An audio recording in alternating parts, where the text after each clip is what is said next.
hiasi kehidupanku dengan kemurahan-Mu. Kau rancangkan masa depanku penuh dengan harapan. Aku ada saat ini, semuanya karena kasih-Mu. Aku hidup hari ini, semua berkat kemurahan-Mu.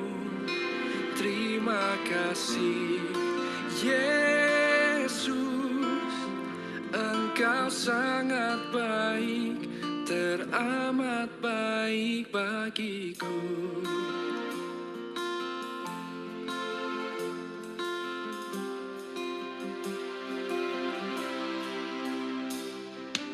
Kau hiasi kehidupanku dengan kemurahan-Mu. Kau rancangkan masa depanku penuh dengan harapan. Aku ada saat ini, semuanya karena kasih-Mu. Aku hidup hari ini, semua berkat kemurahan-Mu. Terima kasih Yesus, Engkau sangat baik, teramat baik. Aku ada saat ini, aku ada, semuanya karena kasih, semua karena kasih. Aku hidup hari ini, semua berkat kemurahan-Mu. Terima kasih Yesus, Engkau sangat baik, teramat baik bagiku. Kami hidup hanya kemurahan-Mu Tuhan.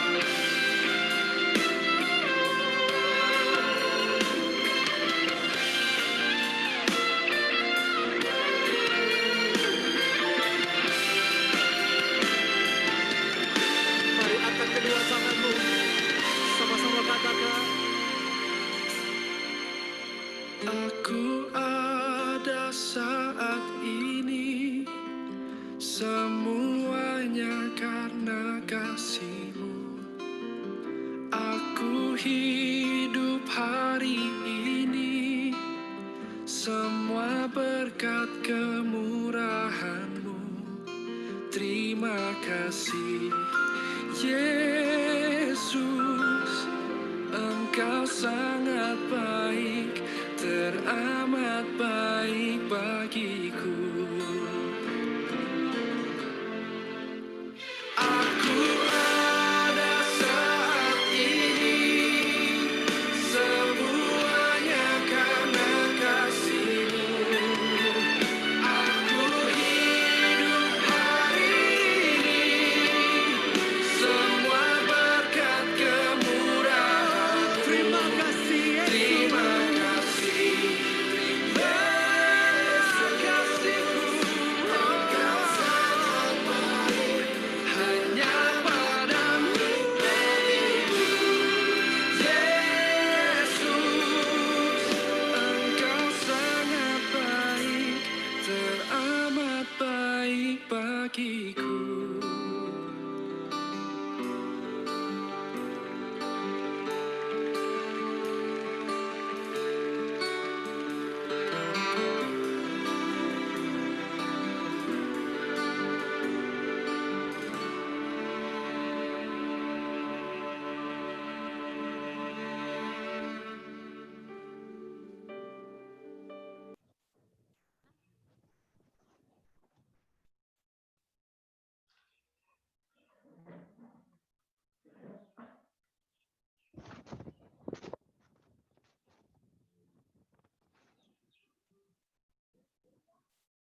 Shalom Bapak Ibu Saudara-saudari. Bagaimana kabar kita semua? Bersyukur pada sore hari ini kita tetap dalam lindungan Tuhan dan terima kasih atas kepercayaannya untuk kami melayani ibadah pada sore hari ini. Baiklah, kita memulai ibadah kita pada sore hari ini. Sebelumnya kita berdoa yang akan dipimpin oleh Miss Fitri. Mari kita berdoa. Tuhan Yesus, terima kasih kami bersyukur untuk sore hari ini. Terima kasih kesempatan yang Tuhan berikan kepada kami untuk kami beribadah bersama melalui virtual Zoom pada sore hari ini. Terima kasih Tuhan Yesus, berkati ibadah kami dari awal pertengahan sampai akhir. Setiap apa yang kami pakai Tuhan dikuduskan dalam nama Yesus. Berkati setiap hamba-hamba yang akan melayani Engkau pada sore hari ini Tuhan. Terima kasih Tuhan Yesus, terima kasih Bapa yang baik. Dalam nama Yesus kami berdoa dan bersyukur kepada-Mu. Haleluya. Amin. Amin. Terima kasih. Mari sama-sama kita nyanyikan pujian yang berkata, satu-satunya yang kuandalkan.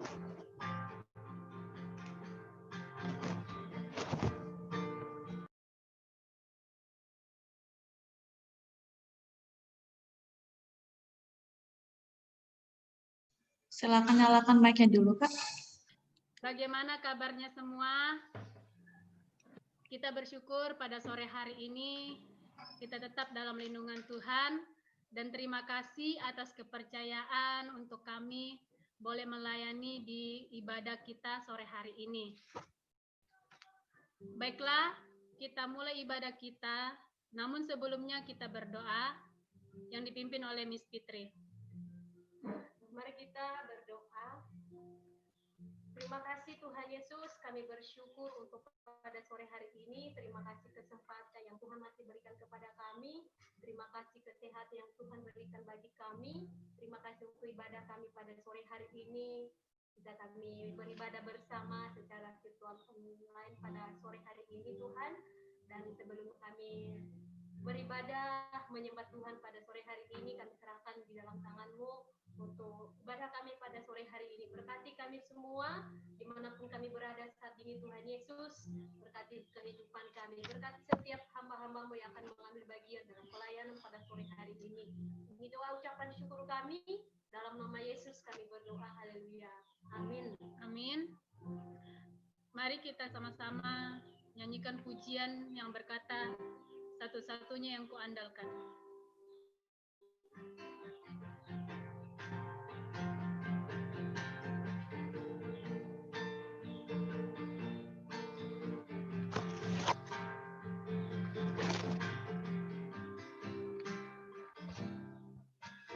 Engkau Tuhan yang setia, waktu-Mu selalu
Engkau Tuhan sandaranku, dan ku hanya kan berharap padamu satu-satunya, satu-satunya yang ku andalkan, satu-satunya yang ku percaya. Engkau sumber kekuatan, sumber pengharapan, sumber kedamaian, satu-satunya, satu-satunya yang ku andalkan, satu-satunya yang ku percaya. Engkau Tuhan memberkati, Tuhan penyembuhku,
Sungguh kami bersyukur buat kebaikan Tuhan dalam kehidupan kami. Makasih buat waktu dan kesempatan yang Tuhan masih anugerahkan bagi kami untuk kami boleh memuji dan muliakan nama Tuhan. Tuhan Yesus, tiba saja kami akan belajar akan kebenaran firman-Mu. Tuhan berkati kami, Tuhan tolong kami supaya kami boleh mengerti dan pahami akan kebenaran firman-Mu. Pujilah nama-Mu Tuhan. Haleluya. Sama-sama kita katakan, firman-Mu berkata, Kau bersertaku.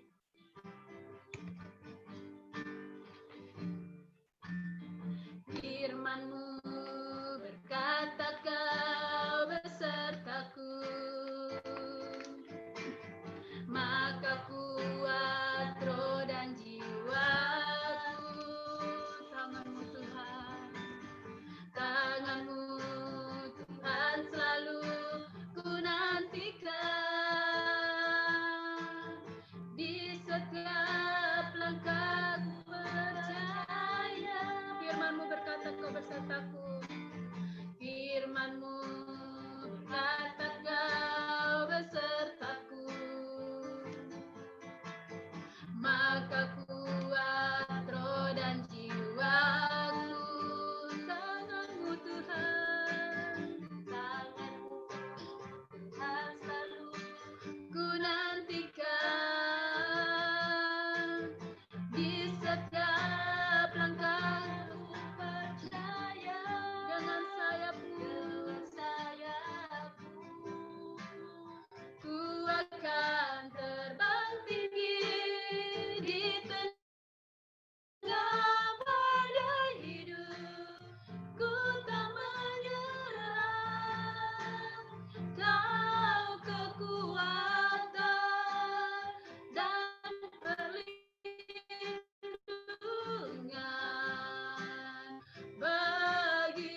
Yesusku.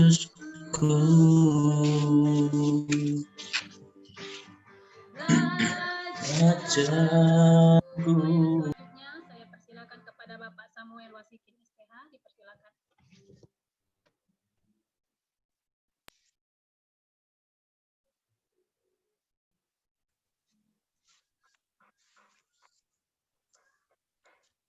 Oke, shalom bagi teman-teman semuanya yang dikasihi oleh Tuhan Yesus.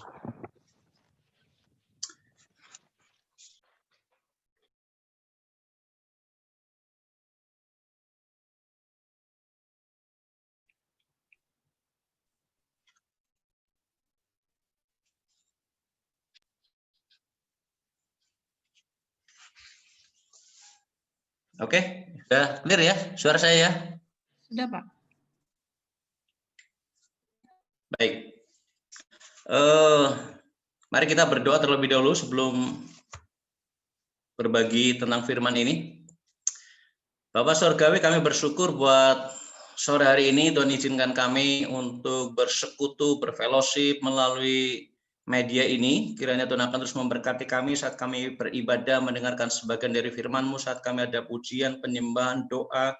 Kiranya Tuhan juga akan menolong kami untuk memberikan sesuatu dan menuntun kami kepada sesuatu yang lebih baik lagi, Bapak. Terima kasih buat segala kebaikan Tuhan. Kami akan belajar dari sebagian firman-Mu. Rahmat Tuhan turun atas kami. Engkau membuka cakrawala pemikiran kami, menyiapkan hati kami untuk bisa menangkap pesan Tuhan pada sore hari ini. Kiranya Engkau juga menolong hamba-Mu sebagai alat untuk menyampaikannya. Terima kasih Bapak Surgawi, kami bersyukur hanya dalam nama Yesus Kristus Tuhan, Allah kami yang hidup. Haleluya. Amin.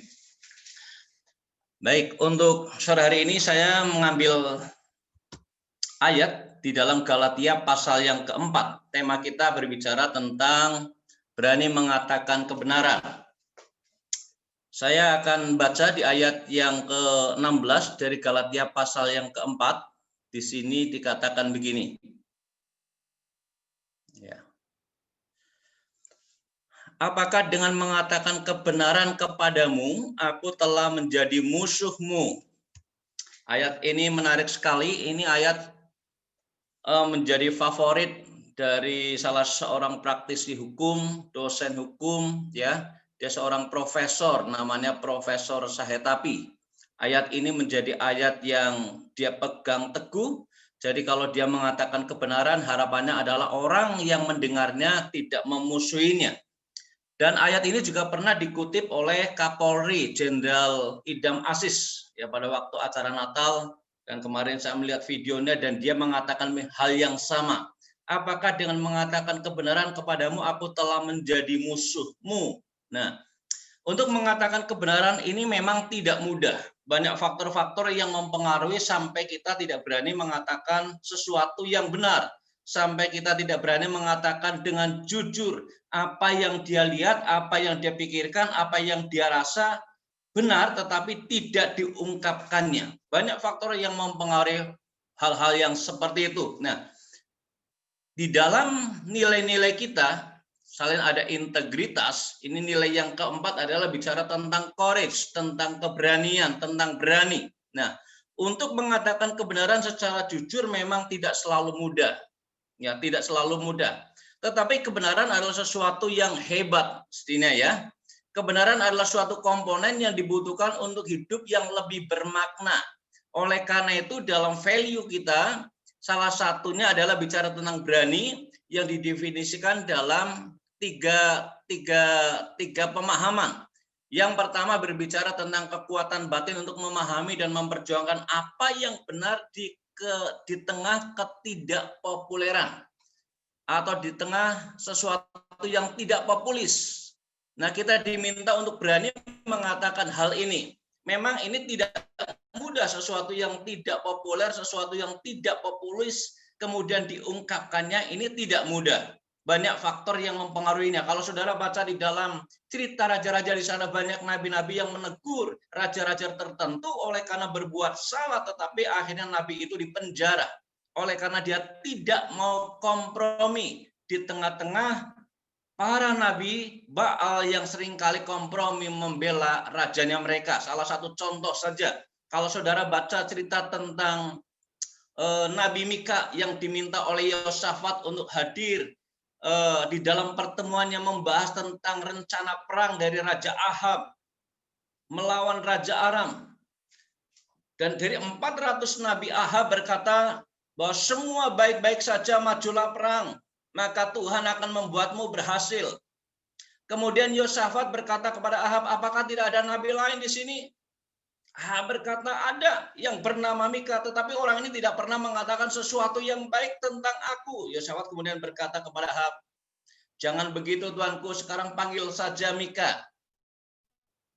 Betul, ketika Mika dipanggil, maka ada salah satu seorang pemimpin dari 400 nabi yang dimiliki oleh Ahab itu, dia berkata, 400 nabi ini sudah sepakat, sudah kompromi menyatakan bahwa Ahab akan maju perang melawan Aram. Tetapi Mika berkata, aku akan menyampaikan apa yang Tuhan ingin sampaikan. Jadi saya tidak mau kompromi begitu. Dan ketika dia berhadapan dengan Ahab, Ahab bertanya, apa yang akan Tuhan katakan kepada aku tentang peperangan ini? Cerita singkatnya, Mika berkata bahwa Tuanku jangan pergi. Tuhan akan tidak memberikan kemenangan kepadamu. Tetapi justru karena larangan yang disampaikan oleh Mika, yang menyampaikan firman Tuhan melarang dia pergi, tapi dia ngotot pergi karena ada dibela oleh 400 nabi itu. Akhirnya Mika ditangkap dan kemudian dimasukkan penjara. Ini sesuatu yang tidak populis memang. Saudara dan saya berdiri di tengah-tengah bangsa yang model seperti sekarang ini. Ini bangsa yang beberapa waktu yang lalu sudah terbiasa dengan kebiasaan-kebiasaan bohongnya, sudah biasa dengan kebiasaan-kebiasaan ketidakjujurannya. Banyak orang berkuasa untuk menutupi dirinya dari korupsi. Bahkan kalau saudara baca, saudara bisa runut ke belakang, tahun-tahun yang lalu saya mencoba untuk membacanya. Apa yang pernah dialami beberapa waktu yang lalu oleh orang-orang yang menyatakan kebenaran. Ini di dunia pendidikan. Salah satunya adalah orang yang bernama Vino. Vino ini adalah orang yang berkata jujur, mengungkapkan kejanggalan atas hasil usaha nasional, tetapi justru dia diberikan sanksi oleh pemerintah. Kemudian ada orang yang bernama Fikri, seorang guru SMK negeri kota di Cilegon, ya, membela muridnya yang mengaku mendapat contekan ujian nasional. Ketika dia bela pernyataan muridnya ini, tetapi justru dia harus hengkang dari sekolahnya dan dia tidak lagi mengajar dengan murid-murid yang dikasihinya. Lalu ada orang yang bernama Nur Hidayat Solihah, ya. Ini seorang murid SMA yang ada di Muhammadiyah 1 Kalirejo Lampung, harus mengulang sekolahnya selama 3 tahun karena dia berlaku jujur, tidak mau mencontek pada waktu ujian. Dia rela tinggal kelas. Ini adalah salah satu contoh orang yang bagus sekali karena dia memiliki keteguhan hati. Dia tahu apa artinya kebenaran. Dia tahu apa artinya sesuatu yang tidak populer. Dan dia nyatakan diri sebagai anak yang tidak lagi mencontek walaupun dia harus tinggal kelas. Dan ini jarang ditemukan di dalam dunia pendidikan kita ini. Ini jarang, orang-orang seperti ini justru tidak dihargai kadang-kadang. Orang yang jujur seringkali tidak dihargai. Tetapi orang yang punya nilai bagus oleh karena sesuatu yang tidak benar, itu seringkali mendapatkan penghargaan. Ini sesuatu yang tidak adil, tetapi itulah yang terjadi di fakta kehidupan di mana saudara dan saya ada sekarang ini. Nah, oleh karena itu, ketika saudara dan saya memiliki nilai yang sudah ditanamkan oleh lembaga ini, bahwa saudara diminta memiliki pemahaman dan memperjuangkan apa yang benar di tengah ketidakpopuleran, berarti saudara dan saya harus siap menerima sebuah konsekuensi yang tidak ringan. Bisa saja ketika saudara dari kepala sekolah, kemudian saudara diminta untuk laporannya dibuat seperti ini, kemudian coba ini tutupi dengan cara seperti ini dan cara seperti itu, padahal itu adalah sesuatu yang tidak benar. Dan saudara kemudian mengikuti nasihat itu, dan saudara di sini posisinya, saudara tidak lagi memperjuangkan kebenaran. Justru saudara terbawa arus oleh karena saudara takut tidak mendapatkan insentif lagi misalnya. Saudara tidak lagi mungkin saudara takut mungkin sekolahnya tidak akan dapat bantuan lagi karena saudara berjuang di jalur yang ini yang tidak populis ini, jalur yang tidak populer ini. Tetapi ini harus kita pegang. Nah, bagi saudara-saudara semua yang dikasih oleh Tuhan Yesus, ini memang sesuatu yang tidak mudah memang. Kebenaran adalah suatu komponen yang dibutuhkan dalam hidup yang bermakna ini, tetapi seringkali yang benar ini kita tinggalkan demi sesuatu yang sifatnya populer, dan kita akhirnya hidup di dalam kenyamanan oleh karena kesalahan-kesalahan yang kita buat. Nah, nilai yang kedua yang ditanamkan oleh pesan di dalam value yang baru ini adalah saudara berani mengambil resiko yang besar untuk mencapai apa yang benar.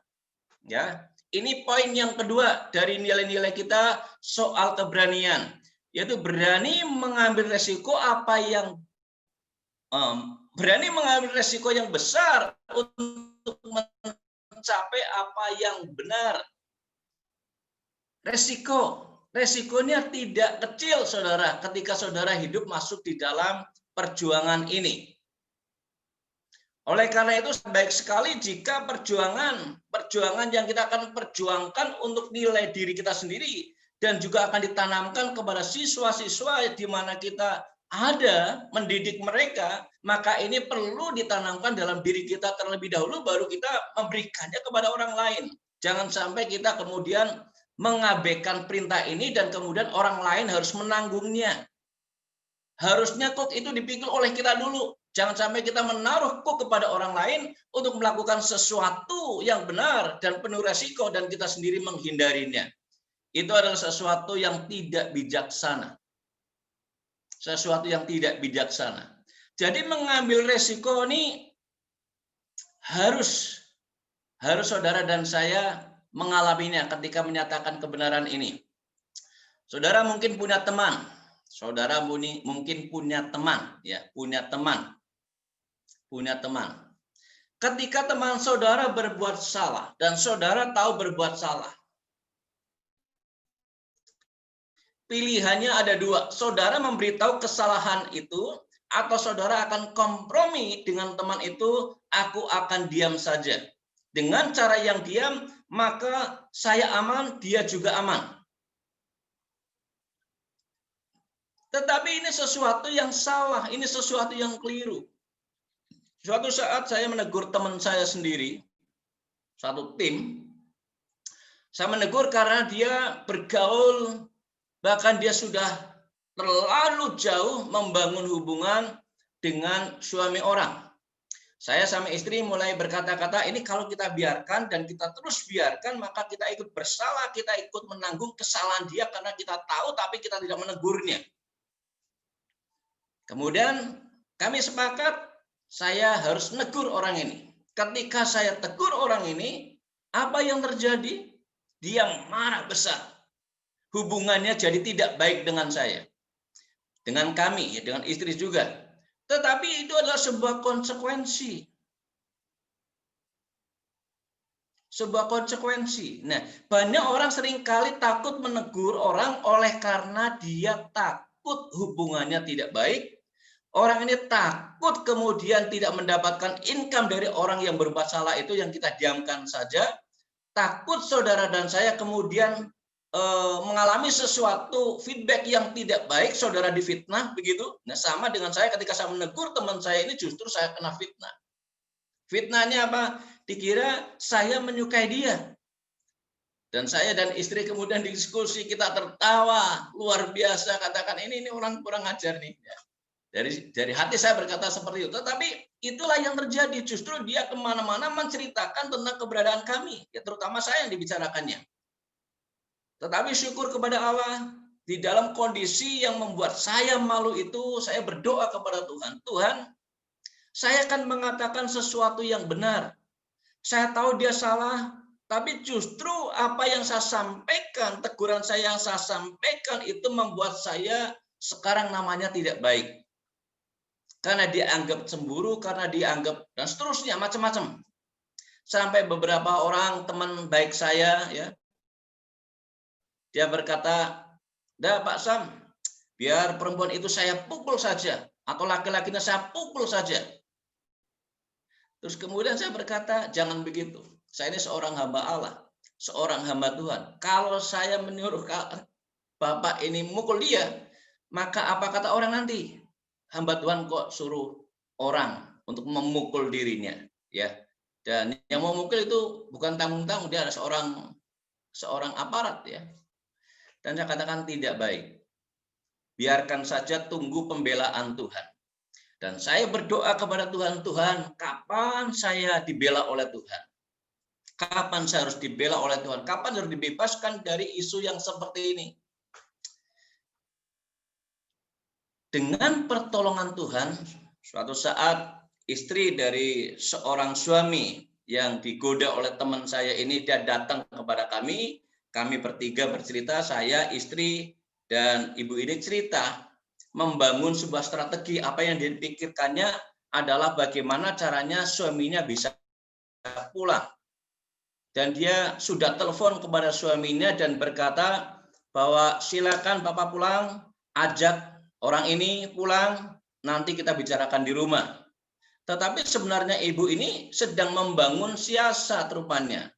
Membangun trik bagaimana suaminya datang, tapi perempuan ini, teman saya ini akhirnya ditangkap. Gimana caranya? Dengan cara begitu, maka betul ketika suaminya sudah rela pulang, bersama dengan teman saya ini, tiba-tiba semua pintunya ketika dia udah masuk, pintunya ditutup dan semua orang kampung jaga di luar. Dan akhirnya teman saya ini dipermalukan luar biasa sampai masuk di sel selama 1 malam. Dan sejak itulah orang mengerti bahwa apa yang saya sampaikan itu adalah benar. Dan ending dari semuanya apa? Orang respect terhadap kita. Kadang-kadang saudara, ketika saudara berani mengatakan sesuatu yang benar, ini ada efek domino yang tidak sedikit. Ya, bahkan yang saudara alami bisa lebih parah dari apa yang pernah saya alami. Tetapi itulah kebenaran, saudara harus sampaikan. Sampaikan, ya. Karena ini salah satu nilai yang kita hidupi, yaitu berani mengambil resiko yang besar untuk mencapai apa yang benar. Mencapai apa yang benar. Jadi banyak sekali orang yang hidupnya di dalam kebenaran tapi kurang mendapatkan respon positif dari orang-orang tertentu, bahkan dari pimpinan-pimpinan tertentu, bahkan dari teman-teman sejawat tertentu, karena dianggap membuka aibnya orang lain. Padahal tujuan dari teguran adalah kasih yang murni. Makanya di dalam tulisan dari Gijon itu menulis ada 5 alasan kenapa dia harus menyampaikan kebenaran. Ini ada orang bernama Gijon, ya. Ini materi ini pernah dimuat di dalam sebuah tulisan di medsos pada tanggal 2 November tahun 2020. Dia menulis 5 hal berkaitan kenapa orang harus mengatakan kebenaran. Yang pertama, mengatakan kebenaran itu memberikan energi kepada orang di sekitar kita untuk berubah dan berkembang. Artinya jika kita tahu ada orang bersalah tetapi kita tidak mengatakan yang sebenarnya, maka saudara sedang menutup kemungkinan mereka untuk berubah dan berkembang. Dipastikan bahwa orang ini pasti tidak akan berbuah. Orang ini tidak akan berubah oleh karena dia tidak memahami, bahkan tidak tahu apa yang salah. Karena itu ketika saudara menyatakan apa yang salah dengan kebenaran, saudara sebenarnya sedang membuka dan bertumbuh, berbuah dan berkembang lebih baik. Tapi sayangnya seringkali kita memang menyembunyikan kebenaran. Ini saudara. Sekali lagi saya katakan, sayangnya seringkali kita mau menyembunyikan kebenaran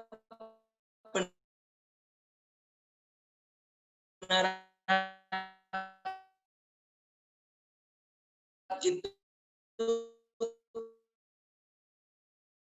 karena beberapa alasan. Dan kemudian takut ketika saudara menyatakan kebenaran kepada orang itu, kemudian dia bisa marah.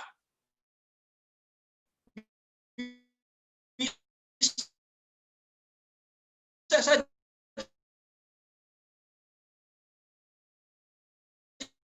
ketika saudara menegur orang itu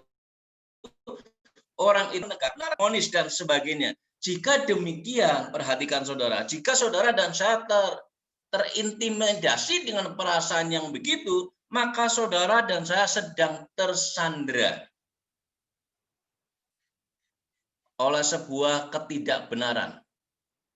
Sekali lagi, ketika kita mengalami perasaan-perasaan seperti apa yang saya sebutkan tadi, maka saudara dan saya sedang tersandra oleh ketidakbenaran.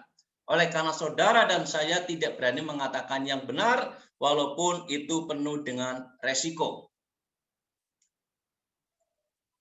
Ya, itu bisa terjadi. Bisa terjadi ketika begitu saudara sedang tersandra oleh karena ketidakbenaran yang saudara punyai, ya, oleh nurani dengan pikiran dan hati yang kompromi terhadap kesalahan. Jadi ini tidak bagus. Tidak bagus ketika saudara dan saya tersandra dengan model-model perasaan seperti itu. Nah, jika demikian juga sebenarnya kita sedang memangkas kemampuan orang di sekitar kita untuk berubah dan berkembang. Dan itu bertentangan dengan nilai-nilai kebenaran. Ketika kita tersandra dengan perasaan tadi, karena ingin menyatakan kebenaran, tapi saudara takut dimarahi. Saudara takut hubungannya tidak harmonis. Saudara takut dimarahi. Saudara takut dimaki. Saudara takut difitnah, ada feedback, dan seterusnya itu. Maka saudara ini sebenarnya sedang bertentangan dengan kebenaran yang menjadi nilai hakiki yang sudah berkali-kali ditanamkan oleh Tuhan lewat firman-Nya kepada kita, yaitu jika ya katakan ya, jika tidak katakan tidak. Tapi ini tidak mudah memang. Saya perhatikan di dalam kehidupan kita sehari-hari tidak mudah mengatakan hal yang seperti ini. Tetapi itu harus kita kerjakan. Jika tidak dikatakan, sebenarnya sekali lagi kita sedang tersandra atau masih tersandra oleh karena kesalahan itu sendiri. Dan akhirnya kita hidup di dalam ketidakbenaran. Yang kedua, menurut Jones ini, kenapa saudara dan saya harus mengatakan kebenaran? Karena mengatakan kebenaran itu memberikan kedamaian dalam pikiran. Jadi ketika saudara dan saya berani mengatakan kebenaran, maka ada kedamaian dalam pikiran. Artinya saudara tanggung jawabnya sudah lepas. Kebenaran disampaikan, terserah orang itu mau terima atau tidak. Tapi kebenaran itu sudah disampaikan. Dari sini saudara dan saya tidak lagi dituduh dengan perasaan-perasaan hati nurani yang keliru oleh karena kita mendiamkan kebenaran itu. Nah, artinya memang jika kita melihat hal yang seperti ini, kita harus tetap berjuang untuk menyatakan kebenaran. Ya, hidup kita diarahkan dengan nilai tinggi. Ya, karenanya keputusan yang kita buat berdasarkan kebenaran itu akan mampu membuat kita bercermin di dalam kebanggaan. Ini luar biasa. Ya, sekali lagi saya katakan begini. Ya, ketika saudara dan saya hidup di dalam kebenaran, saudara berjuang untuk menanamkan nilai yang tinggi di dalam diri kita dan membuat kita jadi bercermin di dalam kebanggaan. Karena saudara seturut dengan firman-Nya. Alkitab berkata bahwa saudara berasal dari kebenaran, kan betul ya? Alkitab berkata saudara berasal dari kebenaran, oleh karena itu saudara diminta untuk mengungkapkan sesuatunya dengan benar saudara, dan kebenaran itu juga berasal dari Allah. Jadi ketika saudara menyampaikan kebenaran, saudara termasuk orang yang tidak berbuat kebenaran itu berasal dari iblis. Saudara bisa baca di sana di 1 Yohanes pasal 2 ayat 21, di 1 Yohanes pasal 3, dan saya tidak menyatakan kebenaran. Saudara sedang berdusta, maka saudara dan saya berasal dari iblis. Tapi kalau saudara dan saya mengatakan kebenaran, diri, yaitu berasal dari Allah. Luar biasa. Nah, oleh karena itu mari kita nyatakan kebenaran, dan ketika dalam pikiran kita akan menjadi lebih tenang karena saudara tidak digerogoti oleh yang ketiga menurut John G. ini begini. Mengapa kita harus mengatakan kebenaran? Karena kebenaran ini adalah tanda atau bukti bahwa saudara itu adalah cinta. Nah, cinta yang murni terbebas dari yang namanya kebohongan. Ya. Ketika kita benar-benar peduli pada teman, pada sahabat, pada keluarga, kita mesti siap mengatakan kebenaran kepada mereka yang tidak ingin mereka dengar. Jadi kadang-kadang kebenaran disampaikan itu ada dua.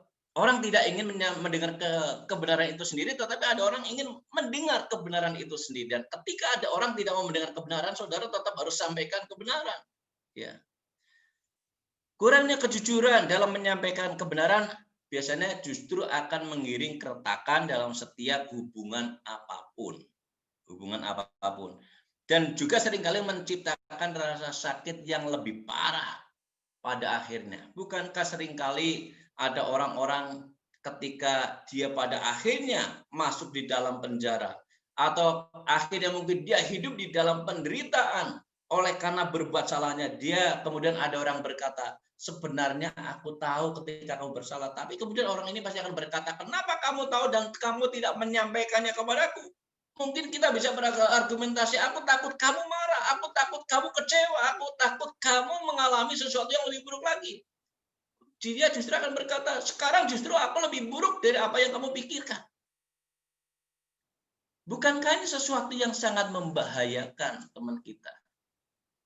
Kebenaran itu harus disampaikan apapun konsekuensinya. Ya. Karena itu adalah nilai-nilai yang kita anut. Yaitu nilai yang kedua, bahwa berani mengatakan yang benar walaupun penuh dengan resiko. Resiko. Saudara perlu yang menyampaikan ini. Sampaikan kebenaran walaupun penuh dengan resiko. Lalu yang keempat dikatakan begini. Kenapa kita mesti menyampaikan kebenaran? Mengatakan kebenaran itu memupuk penghargaan. Jadi, mengatakan apa yang sebenarnya akan mendatangkan respek. Ya, sebaliknya menyembunyikan kebenaran mengindikasikan kalau kita tidak peduli kepada mereka. Ya, membiarkan mereka hidup di dalam kesalahan dan terus di dalam kesalahan tanpa kita mau melihat mereka berubah. Jadi ketika saudara dan saya membiarkan orang itu berbuat salah, saudara tidak mau mengatakan kebenaran, saudara sedang menghancurkan mereka. Tapi ketika saudara mau mengatakan kebenaran itu, maka saudara sedang memupuk penghargaan. Penghargaan. Saudara dan saya sedang memupuk penghargaan jika kita mengatakan kebenaran itu. Karena penghargaan yang seperti ini jarang didapatkan. Oleh karena itu, mari kita hargai teman-teman, hargai rekan-rekan. Ketika saudara dan saya sudah masuk dalam pelayanan yang seperti ini, kita harus mulai membedakan kepentingan diri sendiri dan kepentingan umum. Saudara juga harus bisa membedakan mana yang salah dan mana yang tidak salah. Kapan saudara harus menegur, kapan saudara juga harus tidak menegur.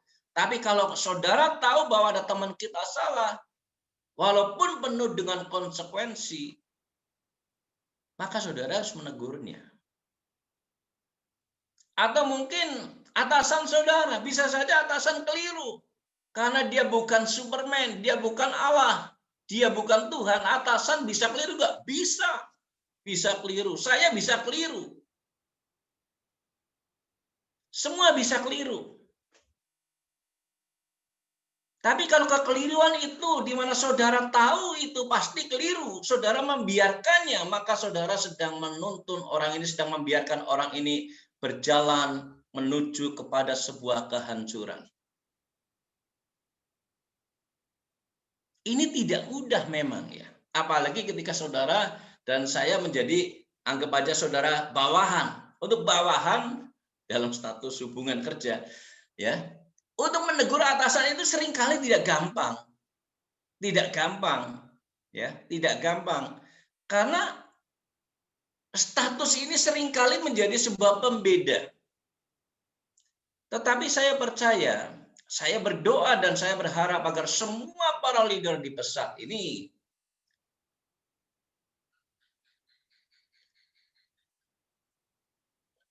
memiliki jiwa untuk rela ditegur. Sekalipun kedudukan dari teman-teman ini secara struktural itu ada di bawah.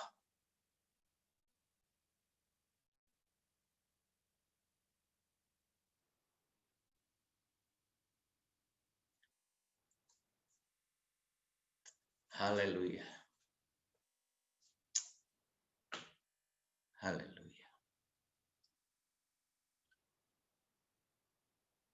Kita berharap seperti itu. Saya berharap seperti itu. Saya juga berharap terhadap diri saya sendiri. Makanya saya seringkali pesan kepada anak-anak saya, kalau papamu salah, tegur saja, enggak masalah.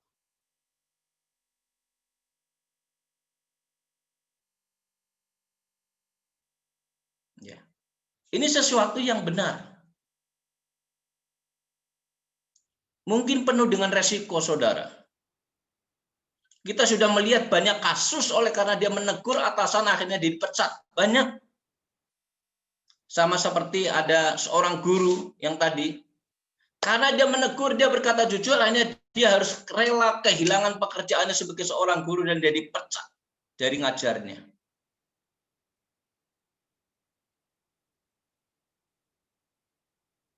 Nah, nilai-nilai yang kita pahami sekarang ini harus betul-betul mari kita terapkan dalam diri kita sendiri dulu. Ya. Kita tidak usah jauh-jauh melangkah ke depan sana dulu. Kita mulai perbaiki dari kita dulu, bahwa diri kita disiapkan oleh Tuhan untuk menjadi wakil Tuhan, mendidik orang-orang yang kita didik untuk hidup di dalam kebenaran ini. Tapi jangan sampai nilai-nilai yang kita pahami ini kemudian dijadikan kuk untuk orang lain, sedang kita sendiri tidak mau menghidupinya. Ini kejam.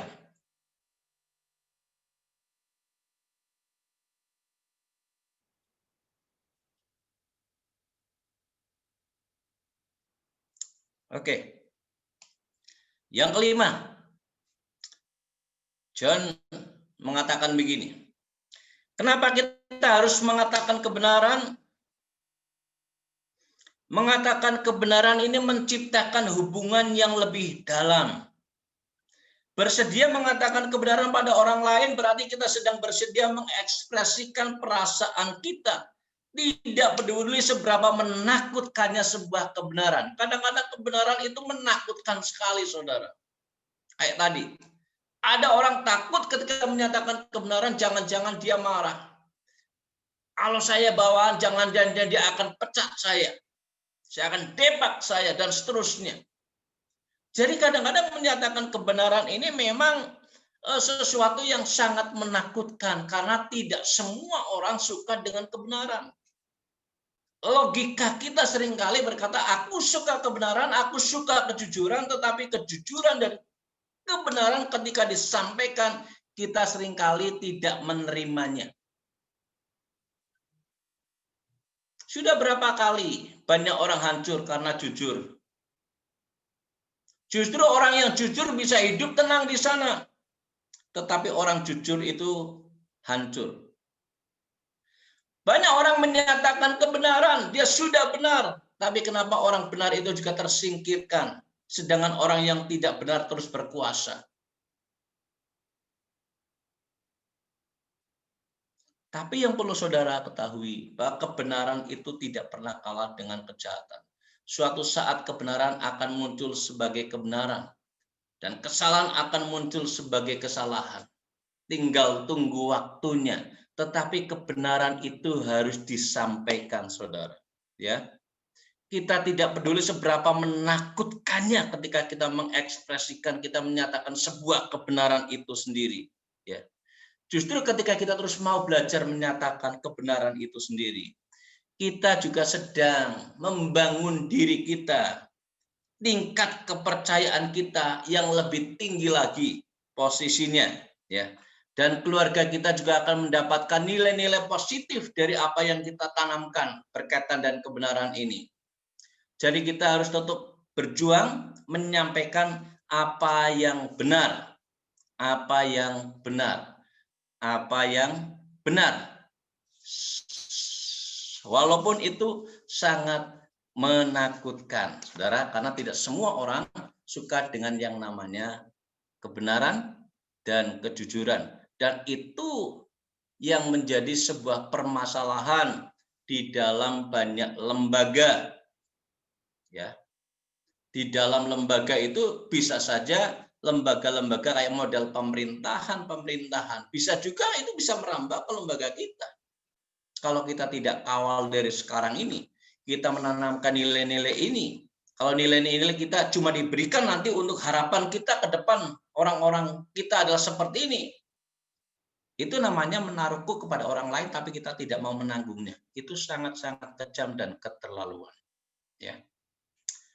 Jadi poin yang bagus sekali, dan ketika saya mencoba merenungkan ke tema yang diberikan kepada saya berkaitan dengan Kores dengan berani mengatakan kebenaran, maka itu sesuatu yang menantang buat saya untuk bisa berbuat lebih dari apa yang sekarang sudah dikerjakan. Harus berani mengatakan kebenaran walaupun itu akan menerima sesuatu yang pahit.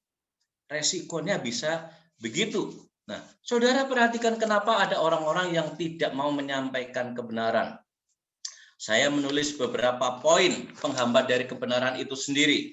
Ya, tadi saya sudah sebutkan di atas bahwa salah satunya adalah karena faktor kita takut tidak enak hati, takut membuat orang lain marah, takut tersinggung, menjadikan hubungan tidak harmonis.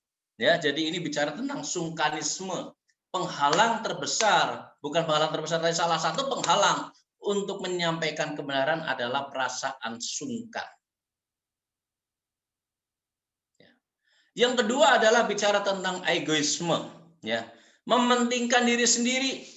Dia tidak mau ribut dengan orang lain, dia tidak mau dipersalahkan oleh orang lain. Dia lebih nyaman dengan membiarkan kesalahan itu dilakukan oleh orang lain. Itu namanya egois, yang mementingkan kenyamanan dirinya sendiri tanpa peduli orang lain celaka. Ini bukti bahwa hidup kita ini jauh dari nilai kebenaran. Egoisme. Yang ketiga bicara tentang uang. Cinta uang. Kadang-kadang kebenaran itu bisa tertutup oleh karena masalah faktor uang. Ya. Oleh karena itu di dalam 1 Timotius pasal yang ke-6 ayat 10 mencatat bahwa akar segala kejahatan ialah cinta uang. Oleh sebab orang memburu uanglah beberapa orang telah menyimpang dari iman dan menyusahkan dirinya dengan berbagai-bagai duka. Jadi ini salah satu faktor yang membuat orang kenapa tidak mau menyampaikan kebenaran karena faktor uang. Nah, contoh Alkitab minimal saya akan menceritakan tiga saja, ya. Yang pertama bicara tentang Ananias dan Safira. Ananias dan Safira dia menjual lahannya, kemudian hasil penjualannya itu dibawa ke rasul-rasul. Tetapi yang dibawa itu tidak seutuhnya, makanya Rasul Petrus berkata, sekiankah kau jual? Tetapi suami istri kompromi dan sepakat menyatakan, menjawab iya padahal tidak segitu uangnya. Lebih daripada apa yang dibawa kepada rasul-rasul itu. Rasul-rasul berkata, bukankah ketika dijual, sebelum dijual itu adalah milikmu dan sekarang waktu kamu jual pun itu adalah milikmu. Tapi kenapa engkau berdusta? Bahkan Alkitab mencatat mereka berdua melakukan penipuan bukan hanya kepada Petrus, tetapi dikatakan di sana dua-duanya mendustai Allah, rela berbohong kepada Tuhan oleh karena ada cintanya kepada materi, kepada uang. Akhirnya suami istri ini meninggal di dalam kenistaan karena faktor keserakaan, faktor cintanya kepada harta miliknya. Yang kedua, saudara bisa belajar dari Yudas Iskariot. Yudas Iskariot itu menjual Yesus dengan 30 keping perak, uang perak. Dia rela jadi pengkhianat karena apa? Karena uang. Karena faktor uang. Ya. Di dalam kehidupan kita, mungkin di dalam sinetron, telenovela, kemudian ada film-film yang patriotik seringkali juga membicarakan hal ini. Ada pengkhianat-pengkhianat yang rela dibayar untuk mengkhianati bangsanya, untuk mengkhianati kampungnya, untuk mengkhianati temannya, untuk mengkhianati kesatuannya karena masalah uang. Ini banyak sekali di mana saudara dan saya bisa lihat dalam kehidupan sehari-hari, dan itu bukan hanya bicara tentang film saja, bukan hanya bicara tentang sinetron saja, bukan hanya bicara tentang di film-film patriotik saja, tetapi Alkitab memang sudah menulis seperti itu. Ketika orang cinta akan uang, maka orang itu bisa menyimpang dari yang namanya kebenaran. Lalu yang ketiga yang menarik adalah cerita Bileam. Kalau saudara bisa baca di sana ada namanya Bileam bin Peor dalam kitab Bilangan, ya. Ini adalah seorang hamba Allah yang luar biasa, seorang hamba Allah yang takut akan Tuhan awal mulanya. Bahkan setiap perkataan Bileam itu akan terjadi sesuai dengan apa yang dikatakannya. Jadi Bileam ini penuh dengan otoritas, penuh dengan kata-kata yang powerful sekali. Waktu dia diminta untuk mengutuk bangsa Israel oleh Balak bin Sipor, Bileam masih berkata, baik, aku akan sampaikan kepadamu seperti apa yang Tuhan katakan kepadaku. Dan berkali-kali ketika Balak Sipor datang kepada Bileam, maka dia menyampaikan firman-Nya. Apa yang disampaikan oleh Tuhan kepada dirinya, dia sampaikan kepada utusan-utusan dari Balak bin Sipor. Dan itu berkali-kali dilakukannya. Ini orang yang luar biasa, orang yang dekat dengan Tuhan luar biasa. Ya. Tetapi endingnya kalau saudara baca di dalam Bilangan pasal 31 di sana, Bileam itu akhirnya mati dibunuh oleh bangsanya sendiri karena dia menyesatkan banyak perempuan Israel. Karena apa? Karena dia hidup tidak lagi takut akan Tuhan, tapi dia hidup di dalam pertenungan. Karena faktor upah. Makanya di dalam Yudas, ya Yudas itu cuma satu pasal ya. Di sana dikatakan bahwa jangan kamu ikuti Bileam. Karena memang Bileam ini adalah gambaran orang yang serakah. Orang yang takut akan Tuhan, tapi kemudian akhirnya murtad dengan perilaku jahatnya. Akhirnya menyesatkan banyak orang. Karena faktor apa? Karena faktor uang. Jadi kalau saudara dan saya cinta uang lebih daripada cinta kepada kebenaran, maka saudara dan saya sudah masuk dalam persimpangan firman. Saudara dan saya sedang masuk di dalam jalan yang keliru. Dan kita harus balik lagi, cintai kebenaran bukan cintai uang lebih daripada kebenaran itu sendiri. Konsekuensinya apa? Konsekuensi dari ketika saudara dan saya menyampaikan firman, tadi saya sudah katakan juga, sudah singgung di awal, bisa saja saudara difitnah, bisa saudara terancam dengan kehidupan yang nyata, bisa saja saudara mengalami sesuatu yang tidak baik dalam hidupnya. Dan memang Alkitab juga mencatat sebuah konsekuensi ketika saudara dan saya menyampaikan kebenaran. Contoh yang saya baca di dalam Matius pasal 14, saudara baca cerita tentang Yohanes Pembaptis. Gara-gara dia menegur Herodes, karena dia mengambil Herodias, istri Filipus yang masih saudaranya. Dan Yohanes berkata, tidak halal engkau mengambil Herodias. Sakit hatilah Herodes. Tetapi dia tidak bisa berbuat apa-apa karena Yohanes adalah seorang yang sangat dihormati. Dia tidak bisa berbuat apa-apa. Tetapi ujung-ujungnya adalah ketika dia mengadakan pesta, anaknya Herodias menari dengan indahnya. Dan dia disukakan, dia akhirnya berkata, apa yang kamu minta aku akan berikan kepada kamu. Dan akhirnya anak Herodias ini diskusi dengan mamanya.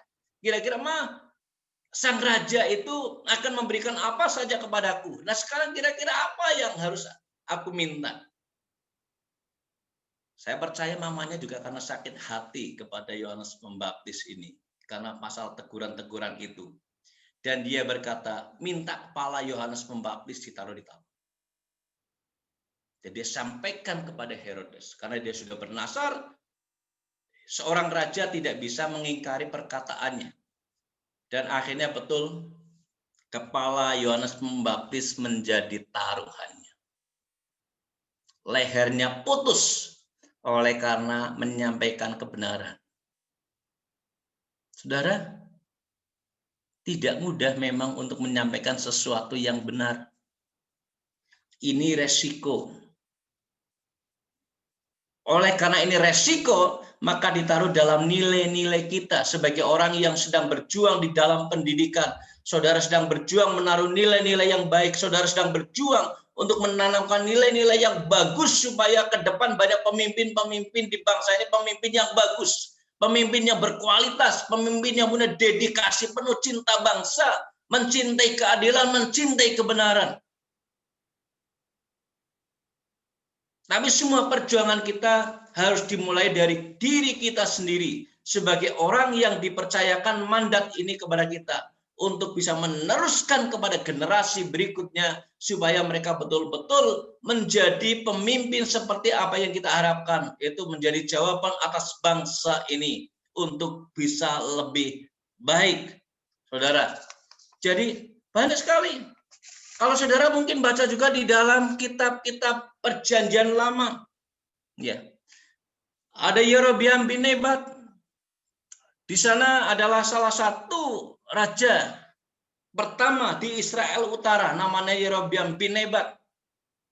Dia adalah seorang raja yang diberikan kedudukan oleh Tuhan untuk memerintah 10 suku bangsa di Israel. Tetapi oleh karena kekhawatirannya itu akhirnya membawa bangsa Israel masuk di dalam penyembahan kepada berhala. Lalu ada seorang nabi Allah menegur dia karena dia sudah menyesatkan bangsa Israel. Waktu dia mau melakukan perkataan kepada seorang abdi Allah itu, yang minta supaya abdi Allah itu dipenjara, tangannya kaku. Ya. Tapi ini yang saya ingin sampaikan bukan tangan kakunya, tetapi resiko ketika sedang menyampaikan kebenaran. Jadi banyak kasus-kasus di mana kebenaran tertutupi oleh karena faktor-faktor tadi, faktor egoisme, faktor keuangan, ya, faktor ketakutan, sungkanisme, ini menjadi penghambat, penghalang dari sebuah kebenaran. Jadi saya ingin sampaikan pada saudara dan saya, Alkitab jelas mengatakan ketika saudara mengatakan sesuatu yang benar, saudara sedang berjalan di dalam role-nya Tuhan. Saudara mewakili Tuhan karena saudara adalah gambaran dari kebenaran itu sendiri, karena saudara adalah orang yang sudah ditebus oleh karena faktor kebenaran di dalam Kristus Yesus Tuhan. Dan kebenaran itu akan memerdekakan saudara seperti Yohanes pasal 8 ayat 32. Karena kita juga berasal dari kebenaran, 1 Yohanes pasal 3 ayat 19. Dan kita hidup di dalam kebenaran ini adalah anugerah. Ini adalah suatu mandat, ini kepercayaan ilahi yang luar biasa ketika kita hidup di dalam kebenaran ini. Manfaatkan betul pemberian Allah yang luar biasa ini. Dia percaya kepada saudara dan saya untuk menghidupi kebenaran. Dia percayakan kepada kita untuk menegakkan nilai-nilai benar ini, supaya dunia tahu bahwa ada kebenaran dan kebenaran. Kebenaran itu dimulai dari kepada respek kepada firman-Nya. Jadi saudara jangan takut ketika saudara mengatakan kebenaran. Ayat yang pertama tadi saya dikatakan di sana Galatia pasal 14, apakah dengan mengatakan kebenaran kepadamu aku telah menjadi musuhmu?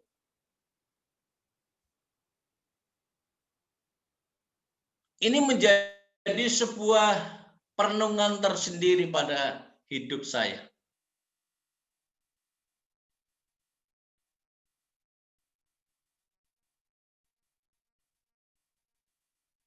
Sejauh mana saya penuh dengan risiko. Tapi itulah nilai-nilai yang sudah kita sepakati ya di dalam perumusan nilai-nilai yang pesat akan jalani 30 tahun ke depan. Hidup di dalam keberanian. Saya berharap dan saya berdoa, saudara diberkati dengan firman ini. Saudara akan mulai menanamkan nilai-nilai kebenaran itu dalam diri kita sendiri dan mau mempraktekannya walaupun itu penuh dengan resiko. Tapi saya berdoa supaya semua saudara dan saya dikuatkan oleh Tuhan ketika menyatakan kebenaran dan kemuliaannya dinyatakan dalam hidup saudara dan saya. Shalom, kiranya Tuhan Yesus memberkati. Mari kita berdoa buat firman ini. Bapak Surgawi, kami bersyukur buat segala kebaikan Tuhan. Tuhan sudah izinkan kami mendengar sebagian dari firman-Mu. Biarlah ini akan menolong kami, menuntun kami pada sebuah proses melakukan kebenaran. Sehingga kebenaran ditegakkan dalam hidup kami, ditegakkan dalam keluarga kami, ditegakkan dalam komunitas kami. Kebenaran itu dihidupi oleh semua kami. Mulai dari pemimpin, para mentor, para guru, bahkan sampai kepada tahap-tahap murid-murid yang sedang kita bina ya Tuhan. Terima kasih buat segala kebaikan-Mu. Ajari kami terus untuk terus taat kepada kebenaran firman-Mu Bapa. Di dalam nama Tuhan Yesus. Haleluya. Amin. Saya serahkan kembali. Terima kasih buat firman Tuhan yang telah disampaikan oleh Bapak Samuel Wasikin STH. Tuhan Yesus memberkati Bapak, pelayanan Bapak dan keluarga. Baiklah Bapak Ibu Saudara-saudari, kita akan berdoa syafaat yang dipimpin oleh Bapak Kores Yando MTH. Kepada Bapak dipersilakan.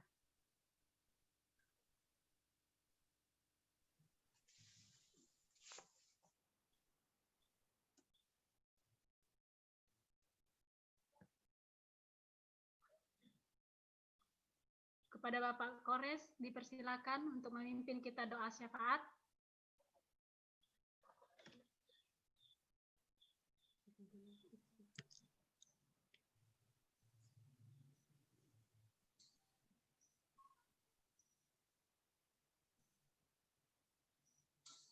Puji Tuhan, Bapak Ibu Saudara yang dikasihi Tuhan, kita sudah diberkati dengan kebenaran firman Tuhan yang luar biasa. Dan saat ini kita akan menaikkan setiap doa syafaat kita kepada Tuhan. Bapak Ibu Saudara boleh berdoa dan saya akan menyampaikan doa kita kepada Tuhan. Bapak Surgawi, Bapa yang kami kenal melalui Putra-Mu Yesus Kristus, pada sore hari ini kami sangat diberkati, kami sangat dikuatkan melalui kebenaran firman Tuhan yang hamba-Mu Pak Sam sampaikan kepada kami semua. Terima kasih Tuhan, terima kasih. Ada banyak orang yang mengatakan orang benar, orang betul, orang kebetulan. Tapi ada satu firman Tuhan yang datang pada sore hari ini. Melalui kebenaran firman Tuhan itu menyatakan kesalahan, memperbaiki kelakuan, dan menyatakan kebenaran itu sendiri, yaitu firman Tuhan. Terima kasih Tuhan, terima kasih. Di mana ada kebenaran, di situ ada damai sejahtera. Kami berdoa supaya melalui kebenaran firman Tuhan ini, iman kami bertumbuh dan dikuatkan. Terima kasih. Ada nilai-nilai yang Tuhan taruh dalam melalui hamba-hamba-Mu. Dan saat tadi kami juga mendengar kebenaran firman Tuhan. Terima kasih Tuhan memberkati hamba-Mu dalam pelayanan, tugas, keluarga. Tuhan memberkati. Di dalam pelayanan, biarlah menjadi saluran berkat bagi banyak orang. Dan nama Tuhan dimuliakan, ditinggikan. Terima kasih Tuhan, apa yang menjadi pergumulan, apa yang menjadi doa hamba-Mu keluarga saat ini. Tuhan Engkau memberkati. Tuhan memberi jawaban bagi keluarga hamba-Mu. Terima kasih supaya kehidupan hamba-Mu boleh menjadi berkat, memberkati banyak orang. Terima kasih Tuhan. Terima kasih. Bapak, kami bersyukur kepada Tuhan semua pimpinan pesat. Kami memberkati baik Direktur Eksekutif, kami berdoa memberkati hamba-Mu supaya Tuhan Engkau menolong hamba-Mu, memberkati hamba-Mu, ide-ide yang cemerlang, buah-buah pikiran, ide yang dari Tuhan, Tuhan taruh dalam hamba-Mu Tuhan, supaya pelayanan pesat ini boleh memuliakan Tuhan. Terima kasih, kami juga berdoa untuk pembina, pengembang visi.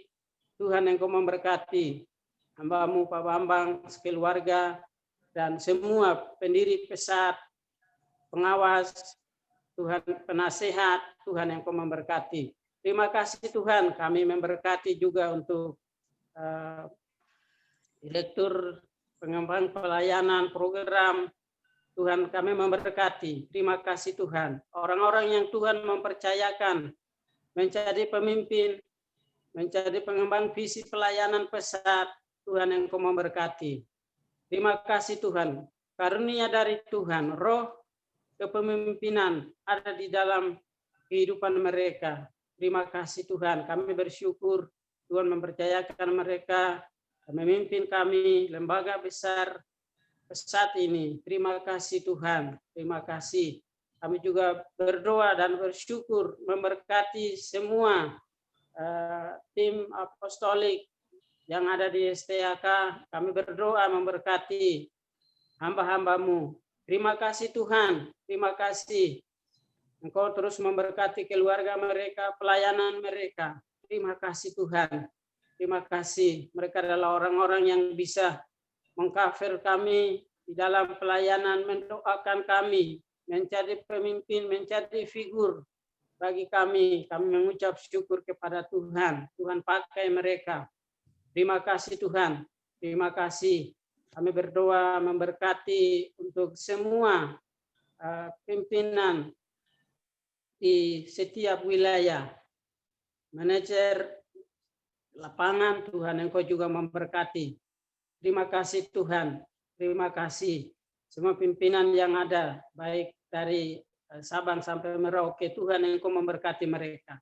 Terima kasih Tuhan. Kami juga berdoa dan memberkati setiap kepala-kepala TK. Tuhan Engkau memberkati. Terima kasih Tuhan. Kami berdoa terus memberkati supaya teman-teman bisa tetap terus melayani visi yang Tuhan taruh. Terima kasih Tuhan, memuridkan anak desa, membawa anak-anak dari jauh, mendekat kepada Tuhan, dan serupa dengan Kristus. Terima kasih Tuhan, terima kasih.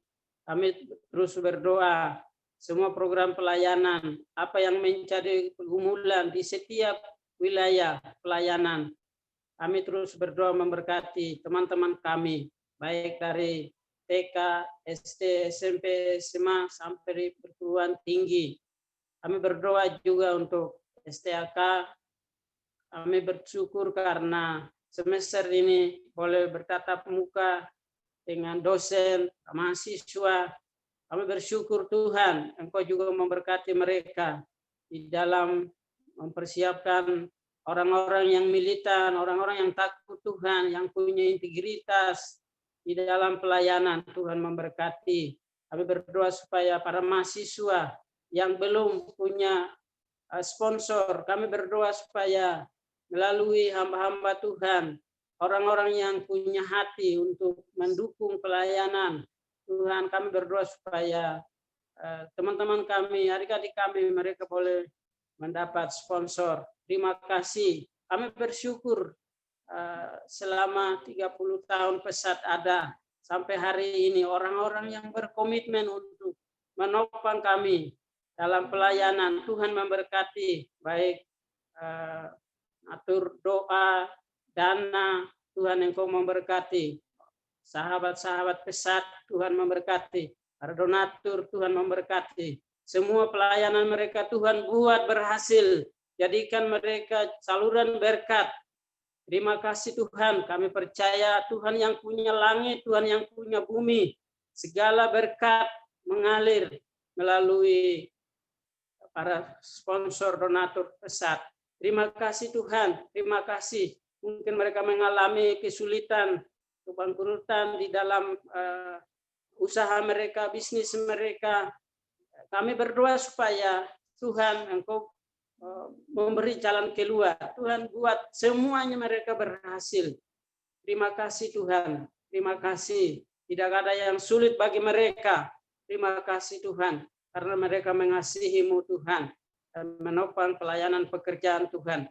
Terima kasih orang-orang yang berkomit terus menopang kami. Kami mengucap syukur kepada Tuhan. Terima kasih Bapa. Terima kasih Tuhan.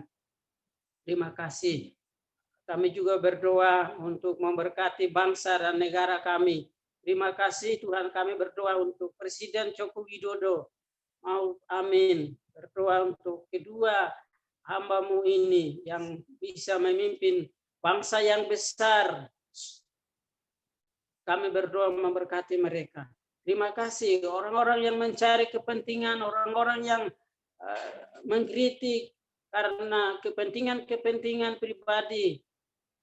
Karena itu kami terus berdoa supaya biarlah menjadi pemimpin yang mengasihi Tuhan.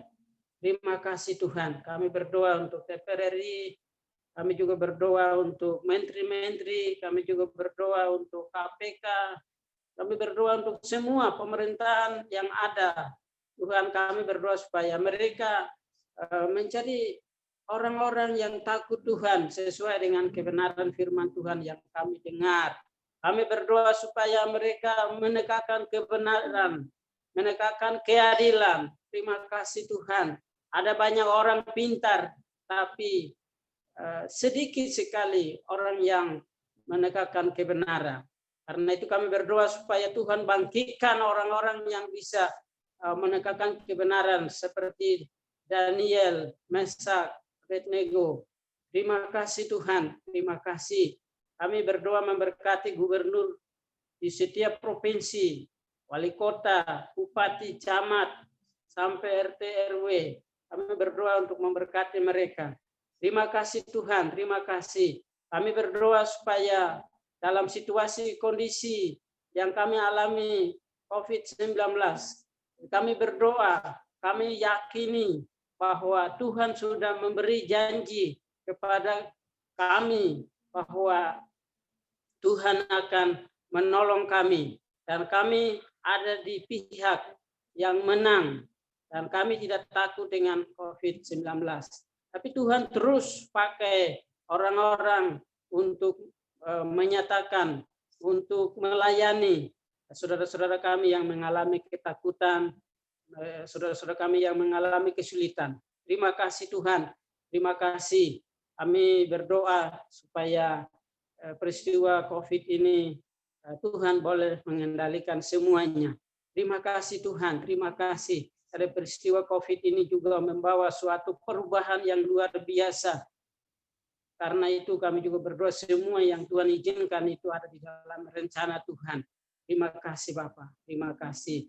Kami sangat bersyukur kepada Tuhan. Terima kasih. Kami juga berdoa untuk semester ini semua anak-anak didik kami, mereka boleh bertumbuh di dalam takut akan Tuhan. Mereka semakin cinta Tuhan dan mereka mencintai kejujuran. Terima kasih Tuhan, terima kasih. Terima kasih Bapak. Teman-teman yang mengajar, Tuhan Engkau menolong mereka. Tuhan memberi ide-ide supaya mereka mengajar dengan kreatif. Terima kasih Tuhan, terima kasih. Hikmat dari Allah terus mengalir atas kehidupan mereka. Terima kasih Tuhan. Terima kasih. Kami bersyukur kepada-Mu Tuhan.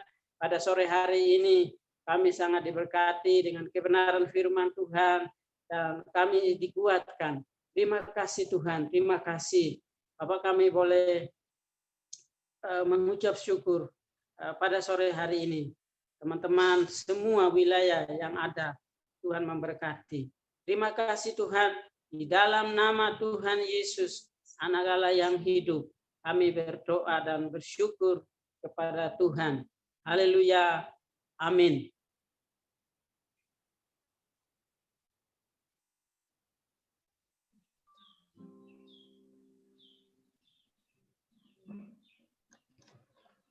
Terima kasih kepada Bapak Kores sudah memimpin kita dalam doa syafaat pada sore hari ini. Baiklah Bapak Ibu Saudara-saudari, kita akhiri ibadah kita pada sore hari ini.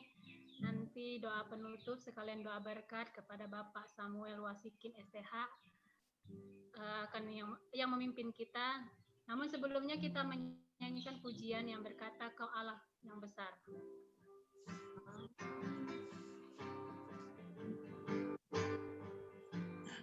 Allah yang besar, ajaib dan mulia. Kau Yesus yang selalu terpesona, segala pujian bagimu ya Tuhan.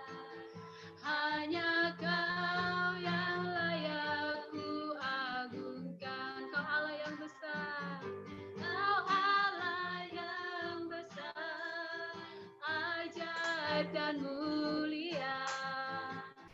Kau Yesus yang selalu membuat terpesona, segala pujian bagimu ya Tuhan. Hanya Kau yang layak ku agungkan. Hanya Kau yang layak, hanya Kau yang layak, hanya Kau yang layak ku agungkan. Kepada Bapak Samuel Wasikin, persilakan. Mari kita berdoa mengakhiri untuk pertemuan ibadah pada sore hari ini. Bapak, kami bersyukur untuk pertolongan-Mu dari awal sampai akhirnya ibadah ini. Oleh karena kasih-Mu saja Bapak, kami bisa berfellowship dengan baik, dan saatnya kami akan beraktivitas di tempat kami masing-masing. Kiranya rahmat Tuhan turun atas kami, berkat-Mu turun atas kami saat kami keluar masuk rumah, bahkan nanti malam saat kami istirahat. Berkat Tuhan melingkupi kami, melindungi kami aman dalam perlindungan Tuhan.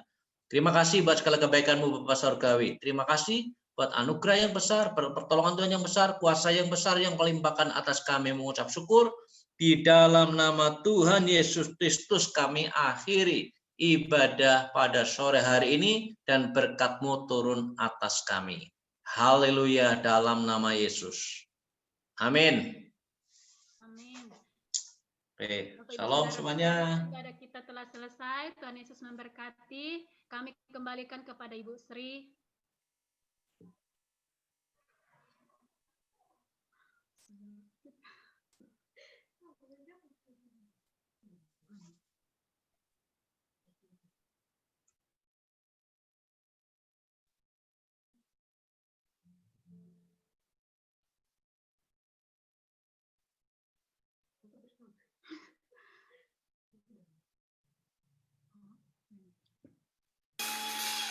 Through you, I can do anything. Oh, I can do all things. 'Cause it's you who gives me strength. Oh, nothing is impossible. Through you, my eyes are open. Strongholds are broken. Oh, I am living. Come on, somebody shout this out. Nothing is impossible.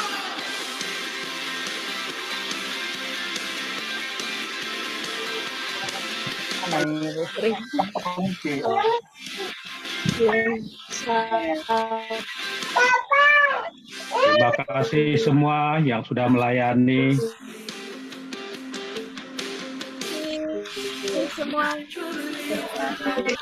Terima kasih buat semua yang sudah melayani. Berarti Terima kasih dan semua teman-teman yang sudah melayani. Oke, sama-sama. Ya. Satu nuhun Pak Samuel Ya, Bu dan Widi. semua rekan-rekan. Thank you. Ya. Terima kasih Pak dan Pak Sam. Thank you Pak Kores. Terima kasih Desti. Terima kasih Pak Sam. Terima kasih untuk teman-teman semua yang sudah melayani. Oke, ya, sama-sama semuanya ya. Terima kasih Pak Sam semuanya. Oke. Selamat sore semua. Tuhan Yesus memberkati. Selamat malam dari Papua. Selamat malam. Marco ya.